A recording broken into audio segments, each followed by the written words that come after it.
Alors bonjour, pour la vidéo ce mois-ci, je vous propose un sujet intéressant qui peut être parfois divisif.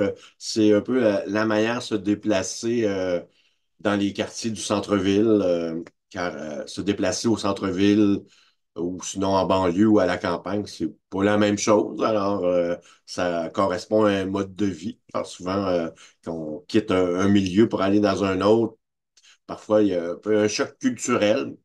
Et il y a aussi la notion aussi que dans des endroits, les choses changent, hein. Alors, le patrimoine, parfois, ça peut être un patrimoine immatériel, euh, mais aussi ça peut être du patrimoine bâti, des édifices. Et il faut accepter parfois que ça change de vocation.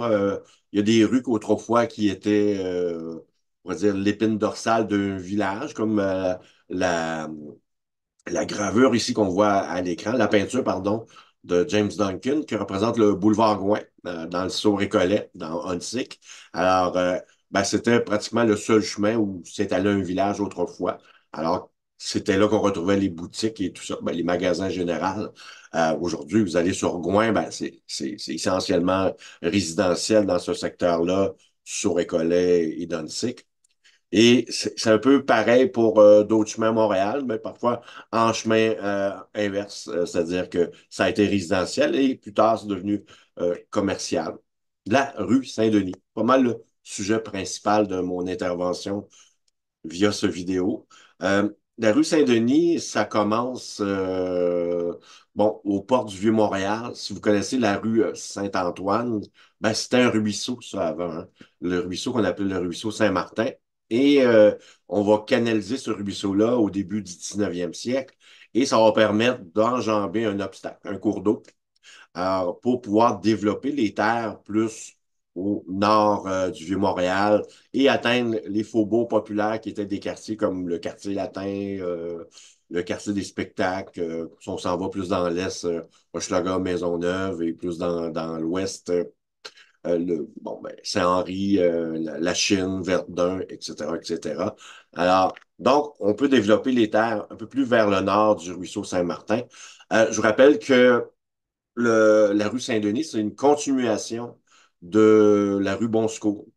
Sur la rue Bonsco, d'ailleurs, on retrouvait l'élite canadienne-française à Montréal, des familles Papineau, les Cherrier, les Vigée, et bien d'autres.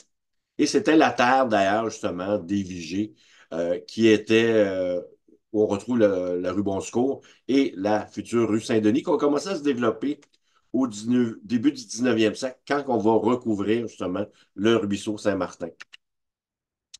Quand on atteint la rue Sherbrooke, la côte en haut de la rue Saint-Denis, on passe du quartier latin au plateau Mont-Royal. Je rappelle que le quartier latin vient de l'appellation qu'autrefois, il y avait des institutions de savoir à cet endroit-là, en bas de la rue Sherbrooke. Oh, il y avait, par exemple, l'Université Laval à Montréal.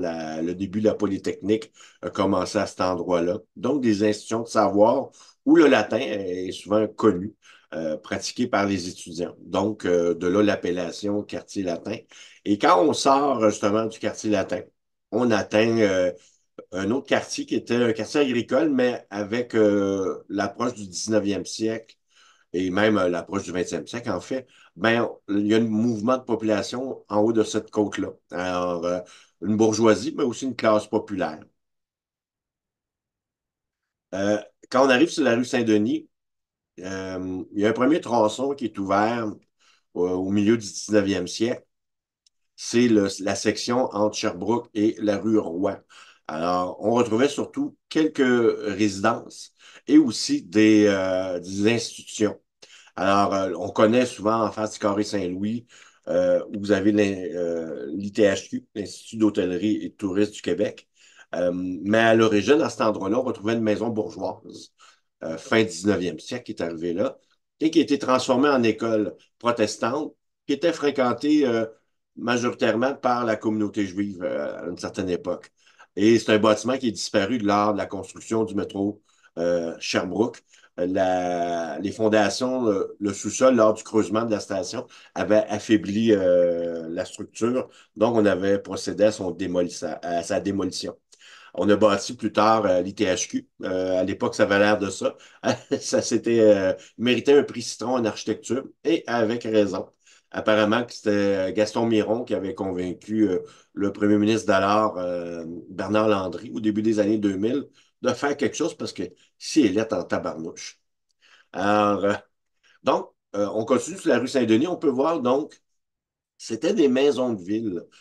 C'était des endroits où une petite bourgeoisie venait s'établir, surtout sur la rue Saint-Denis, autour du Carré Saint-Louis, un peu sur la rue Sherbrooke également, parce qu'on est en haut du sommet, on regarde le fleuve, et aussi la rue Saint-Hubert. On va trouver des maisons assez éloquentes. On va avoir d'autres maisons de ce genre, mais peut-être pas avec une aussi grande proportion, aussi magnifiques, mais surtout en termes de grandeur. On peut aller sur la rue Laval, près du Carré Saint-Louis. On va avoir le même genre d'édifice, mais parfois un peu moins profond, un peu moins volumineux. Mais ça demeure des architectures assez, quand même, soignées. Sur Saint-Denis, on voit un peu à gauche ici l'Institut des sourds et muettes. C'est qu'est-ce qui va permettre l'ouverture de la rue Saint-Denis au milieu du 19e siècle. On parle 1862, 1864. J'ai un petit doute dans ma tête, là. Mais je suis dans les bonnes eaux, là. Je suis au bon endroit. Alors, l'Institut des sourds et muettes, c'est les Sœurs de la Providence qui vont s'occuper de cet institut. Et c'est un bâtiment qui, à l'origine, en 1862, je crois, peut-être 64, mais c'était comme ça sur la rue Saint-Denis. Éventuellement, à l'approche et au début du 20e siècle, l'édifice va avoir l'air de ça. Alors, on a remplacé la première section qui avait été construite entre 1862 et 1864. Alors, c'est l'homme que vous voyez ici, comme Séraphin Cherrier, euh, qui était le cousin de Demi Benjamin Vigée. Alors, vous avez donc l'ouverture de la rue Saint-Denis. C'est en l'honneur de son cousin, Denis Benjamin Vigée. Alors, c'est en son honneur qu'il va nommer ce tronçon-là de rue. C'est un homme aussi qui va donner le terrain pour que les Sœurs de la Providence puissent avoir leur Institut des sourdes et muettes à cet endroit-là. Ça va permettre l'ouverture de la rue. C'est une grande générosité, mais quand même, il y avait une idée aussi que si je fais ouvrir la rue, ça, on va mettre en valeur mes terrains en moi pour vendre des espaces, vendre des maisons de ville à des gens qui vont venir s'établir dans ce secteur-là. Et M. Charrier va faire la même chose avec la création du Parc des Amériques, où on avait bâti un marché public et l'hôtel de ville du village de Saint-Jean-Baptiste. On a eu aussi on a le parc du Portugal aussi. C'est toutes des terres qu'il va léguer pour créer des squares, des marchés publics, mais aussi un hôpital pour les sourds et muettes, un institut. Alors, ça va permettre de mettre en valeur ces terres. Ça rend service à la communauté, mais il y a quand même on va dire, un argument, un raisonnement quand même d'homme d'affaires en arrière de tout ça. Alors, on peut voir l'Institut début 20e siècle, probablement, peut-être même un petit peu avant, parce que la partie de la rue Saint-Denis, là, on voit le côté de la rue Berry, mais la partie de la rue Saint-Denis n'est pas encore arrivée. Alors, peut-être fin 19e dans ce cas-là. Et je vous rappelle que quand on se promène dans des quartiers, on voit ça aussi dans le quartier latin, mais aussi on voit ça dans le plateau Mont-Royal, surtout dans le tronçon de Saint-Denis entre Mont-Royal et Roy. C'était des maisons de ville. Si vous observez correctement, là, on retrouve, c'est des maisons en rangée, collées les unes sur les autres. Ça demeure des maisons où la porte principale, il y a accès par un escalier qu'on dit piano nobile, un escalier qui veut dire à étage noble. C'est une architecture qu'on retrouvait souvent dans les maisons bourgeoises. Alors, et on avait accès au logis à partir d'ici. Alors souvent, c'est le salon, ça la cuisine, pas la cuisine, la salle à dîner. C'est des endroits semi-publics. Tandis qu'à l'étage, c'est les chambres à coucher, c'est les lieux un peu privés. Tandis qu'en dessous de l'escalier, c'était souvent l'endroit où on retrouvait les chaudières pour le chauffage, les cuisines pour les domestiques et souvent peut-être une petite chambre pour justement là où le domestique. Alors, on retrouve des bâtiments semblables aussi autour du Carré Saint-Louis, sur la rue Sherbrooke, sur la rue Saint-Hubert, les noms de rues que j'ai nommés tantôt, pour accueillir une classe bourgeoise qui va s'établir dans ce coin-là. Près de la rue Roy, on trouve des maisons de rangées résidentielles, mais on retrouvait aussi des instituts. Vous aviez la Société canadienne d'opérette, qui est un peu, je vais dire, l'ancêtre de l'art populaire. On va rendre le chant, le divertissement un peu plus proche du peuple, avec des chansons un peu plus grivoises, quelque chose de plus populaire. Et tout à côté, on retrouve aussi le lieu où a débuté en 1907, l'hôpital Sainte-Justine. Pendant un an, ça a été situé là, à cet endroit-là, sur Saint-Denis, près de la rue Roy. Et au coin de la rue Roy, on voit encore des édifices qui ont été des résidences à une certaine époque. Et la rue Saint-Denis, à son origine, donc, c'était résidentiel ou sinon un peu institutionnel. Au, au nord, pardon, de la rue Roy, ça devient de plus en plus résidentiel et l'architecture en est un fort témoignage. Oh, mauvais sens. Fait que voilà, toujours au coin de la rue Roy, des bâtiments vraiment, des maisons en rangée, d'une certaine bourgeoisie, avec vraiment beaucoup de panache qu'on voit ici. On voit au coin de la rue une maison avec un pavillon en saillie, là, c'est très joli. Alors, un peu dans le style néo-Queenan. Quand la rue Saint-Denis va commencer à devenir commerciale, on parle grâce à l'arrivée du métro dans les années 1960. C'est aussi rendu un quartier populaire. C'est pas trop cher de trouver un appartement. On est prêt. Ça attire beaucoup d'étudiants. Il y a plusieurs universités qui sont pas loin de l'UQAM. Puis le Cégep du Vieux-Montréal aussi apparaît à l'époque. La rue Saint-Denis va commencer à... Ben, c'était déjà un petit peu le cas avant, mais ça s'affirme vraiment à partir des années début 70. La rue Saint-Denis, ça devient une destination et ça devient une rue commerciale de plus en plus. D'ailleurs, on va voir apparaître des ajouts aux édifices. Vous voyez, souvent, quand on marche sur Saint-Denis, ben souvent, ça fait plusieurs décennies que c'est là, on s'en rend plus compte, on ne porte pas attention à ça, mais c'est des ajouts qui ont été faits pour la vocation, du passage de la vocation résidentielle à une qui est commerciale. Souvent, ces ajouts-là, ces boîtes-là, il y en a parfois que c'est soigné, c'est bien fait. Il y en a des fois que c'est défraîchi, puis c'est laid. Là. Parce que quand on sait qu'est-ce qu'il y a en arrière, on se doute qu'est-ce qu'il y a en arrière. Euh, ça serait intéressant peut-être de ramener certaines de ces bâtiments-là sur leur façade d'origine. Mais il y en a que c'est tellement bien fait, que c'est soigné, ça mérite d'être présent. Parce que, vous savez, quand je parlais au début de mon intervention, le patrimoine, les édifices, c'est quelque chose de vivant. Et c'est quelque chose qui est un témoin un peu de l'évolution de cette rue-là. Puis dans d'autres quartiers, c'est l'évolution des changements où on voit apparaître autre chose. Alors souvent, on va voir donc des ajouts, des adjonctions qu'on voit ici. Des fois, c'est quand même assez bien réussi. Des fois, c'est défraîchi. Mais là, je mets des exemples où c'est plus ou moins, c'est bien, relativement bien réussi. Quoi, à mon avis, j'aurais aimé ça, remettre ça sur la façade d'origine, mais je pense que les propriétaires des commerces ne seraient pas d'accord avec moi. Puis, ils ont peut-être raison. On oublie aussi que sur la rue Saint-Denis, il y avait une vie résidentielle, institutionnelle et plus tard commerciale, mais on a aussi des institutions aussi où on pratiquait le culte. C'était des églises, dans ce cas-ci. Ici, c'est près de la rue du Luth. C'est l'ancien presbytère de l'église Sainte-Agnès, ce qui était une église qui desservait la communauté irlandaise. Éventuellement, la communauté va quitter le quartier, justement, quand la rue va commencer à se développer, une vocation commerciale. Mais aussi, c'est aussi l'époque où les gens, il y a une partie des gens qui veulent un peu de confort. Fait que c'est l'attrait des banlieues avec l'arrivée de la voiture et des autoroutes. Les gens peuvent aller vivre à l'extérieur des quartiers centraux. Un autre édifice au coin du Luth et Saint-Denis, ça fait penser un peu à un grand magasin quand on va au centre-ville. C'était des magasins qu'on disait des department stores. Alors, c'était quand, vous savez, quand vous allez au centre-ville, mettons, vous allez chez, vous allez dire l'abbé, mais ça n'existe plus. Mais vous avez un étage, c'est pour les femmes, des vêtements pour hommes. Dans un autre étage, un autre étage, c'est bon, c'est l'électronique. Un autre, c'est les loisirs, les jouets. Un autre étage, c'est la literie, les trucs pour les chambres à coucher.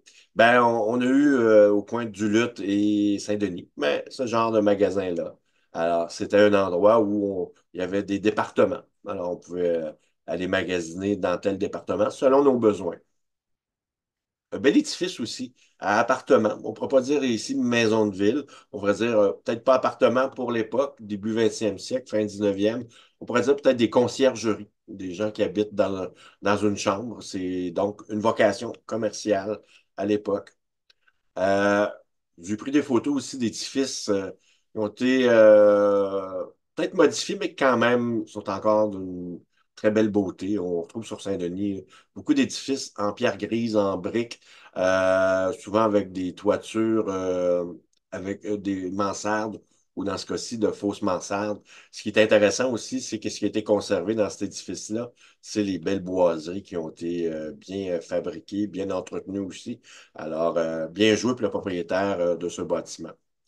Au coin de Marianne et Saint-Denis, on trouve l'ancienne église protestante de tous les saints, of All Saints.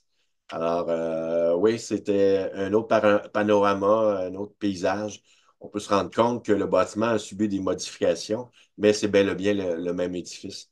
Donc, dans les quartiers populaires canadiens-français, il y a toujours quand même une petite présence anglophone, protestante. Parfois, ça peut être des Irlandais, anglophones, mais catholiques. Alors, la rue Saint-Denis, donc, ça a été, il y a eu plusieurs vocations, mais résidentielles. Puis quand on a du résidentiel, les gens vont à des lieux de culte. Donc, c'est pas surprenant qu'à proximité, on va retrouver des lieux de culte. Alors, les gens se déplacent à pied. À l'époque, il n'y a pas de voiture. Les chevaux, ça coûte trop cher. C'est vraiment un monde piétonnier. Les gens se déplacent à pied.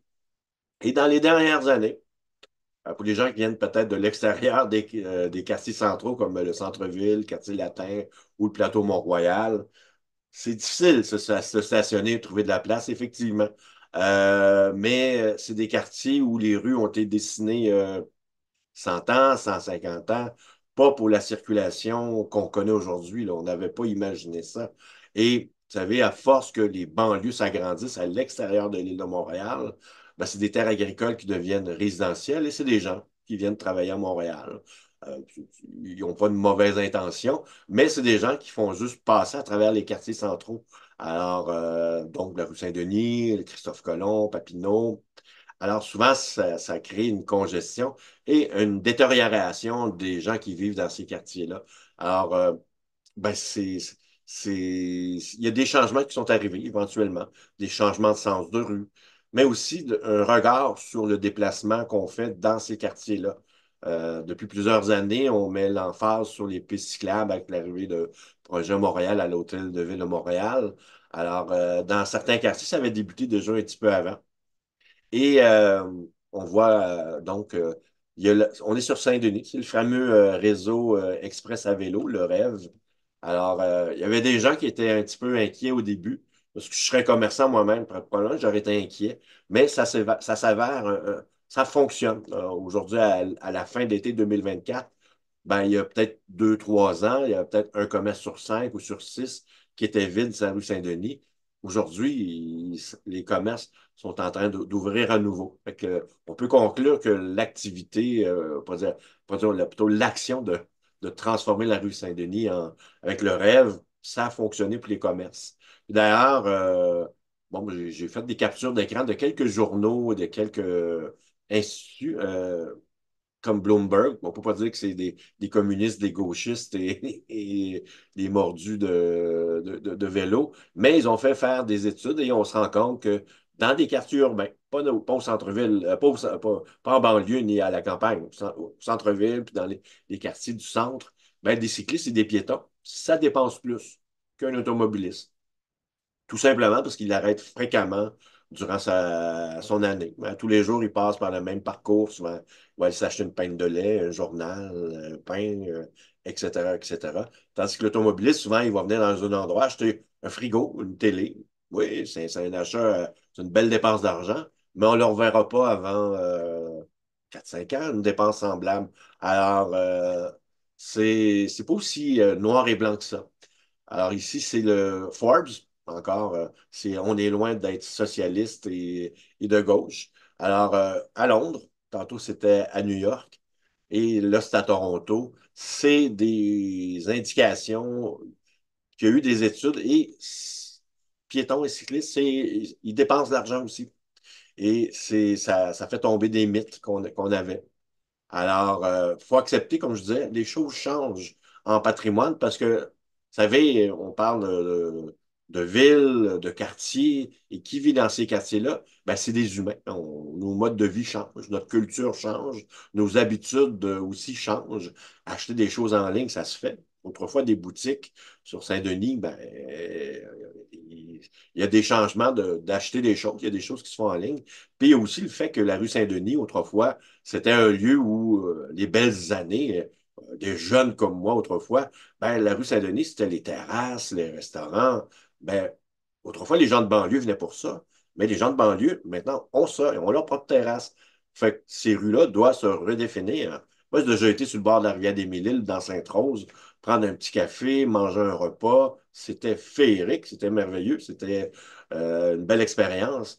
Les gens n'ont plus besoin de venir à Montréal pour ça. Alors, la rue Saint-Denis ouais, doit se redéfinir. On pourrait appliquer la même réflexion pour la rue Sainte-Catherine et d'autres rues qui, oui, ont souffert, mais le changement fait partie de ben, l'histoire de l'humanité. Hein.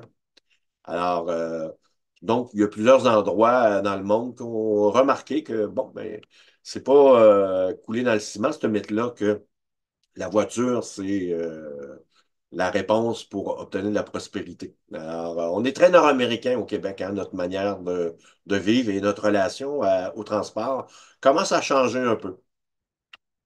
Alors, j'espère que ce vidéo-là, qui est un survol, est un peu, moi, je vous avoue, un peu un éditorial de ma part. Alors, vous avez le droit d'être en désaccord avec moi. Toujours un plaisir d'échanger avec les gens qui ne sont pas d'accord avec moi, mais avec respect. Le mépris, tant que c'est fait avec respect, moi, il n'y a pas de problème. C'est une blague. Je tiens à remercier aussi des organismes comme la Société d'histoire du plateau. Il y a des photos, des informations dans ce vidéo qui proviennent de mes lectures des cahiers de la Société d'histoire du plateau. Toujours vraiment très intéressant. Ils ont une page Facebook, un site web, vous pouvez aller consulter. Puis il y a d'autres photos aussi qui proviennent des archives de la ville de Montréal. Allez consulter mon site web, stéphanetessier.ca. J'ai des articles, des vidéos sur divers sujets qui traitent de l'histoire de Montréal. Pas juste du centre-ville, des fois j'en fais aussi sur le bord de la rivière des Prairies. Et des fois, je franchis la rivière des Prairies, je me rends sur l'île Jésus à Laval. Et vous pouvez consulter sur mon site mon calendrier de visite guidée. Je vais à Sainte-Rose, je vais dans le plateau, je vais dans Antique, dans Montréal-Nord, je me promène un peu partout. Alors, laissez-vous embarquer puis venez voir des visites de Montréal. Marchez votre ville, c'est une belle manière de découvrir ces endroits-là. Si vous me suivez via mon site web, vous allez pouvoir être au courant de mes visites, de mes conférences et de mes spectacles de contes et de légendes, des autres foleries que je fais. Hey, ça a été un plaisir. J'espère que ça vous a plu.